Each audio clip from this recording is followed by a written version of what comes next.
Make sure the like button is blue. Check the description below. Go to my page. Click on the download button to get the zip file.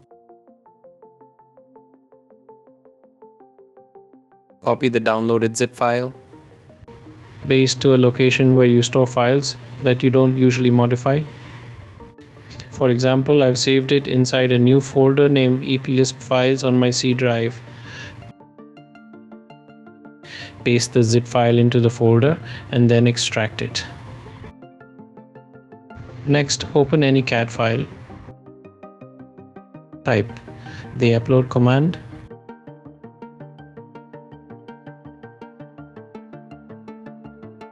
Select the VLX file from the folder we just extracted.